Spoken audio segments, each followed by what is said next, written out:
जब वह लड़का शिकार पर गया था, उसने एक भयानक चीज देखी। लड़का जिसका सिर भारी था और जो शेर के बहुत करीब था, असल में उसी पर निशाना साधे हुए था। लेकिन अजीब बात यह थी कि लड़के ने शेर को मारा, फिर भी उसने धीरे-धीरे अपनी बंदूक नीचे रख दी। सिर्फ इसलिए क्योंकि उसने शेर को देखा, मानो उसने अपने दुश्मन को छोड़ दिया हो। लेकिन डर कैसा? शेर का राजा लड़के पर झपट पड़ा और पागलों की तरह सोचने लगा। भले ही उसके पीछे खड़े पिता ने गोली की आवाज सुनी, वो इस सच्चाई को नहीं बदल सके कि लड़का अब शेर का शिकार बन चुका था। लेकिन फिर अजीब बात हुई।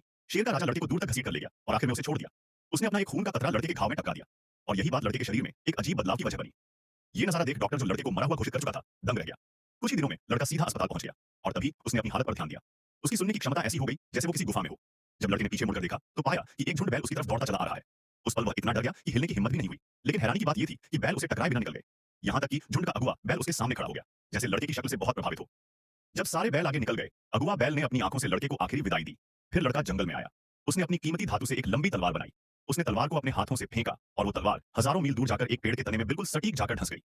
पास में ही खोया हुआ रास्ता देखकर लड़का डर के मारे भागा, लेकिन उत्साहित छोटा दीवार लिटिल वॉल तुरंत उसका पीछा करने लगा। अचरज की बात यह थी कि कुछ ही सेकंड में उसने न सिर्फ रास्ता पकड़ लिया, बल्कि वो ऐसे कूद रहा था जैसे उड़ रहा हो। हालांकि छोटा दीवार रास्ते का पीछा नहीं कर रहा था। उसी वक्त उसकी नजर दूर किसी चीज पर पड़ी और वो बंदर जैसी फुर्ती से पेड़ पर चढ़कर देखने लगा। उसने देखा कि कुछ शिकारी जंगली बैल की हत्या करने की साजिश रच रहे थे। छोटा दीवार हालात को भांपकर तुरंत वहां पहुंचा। लेकिन जब वो जंगल में पहुंचा तो वहां सिर्फ मरे हुए बैल का शरीर पड़ा था।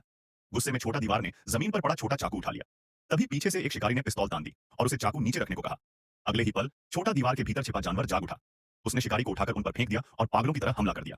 आखिरकार शिकारी ने उसे घायल कर गिरा दिया।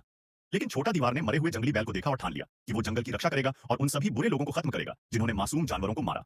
समय बीता और 10 साल बाद छोटा दीवार अब एक इनामी शिकारी बन चुका था और इस बार वो जेल इसलिए गया था ताकि एक बेहद अहम व्यक्ति को खत्म कर सके।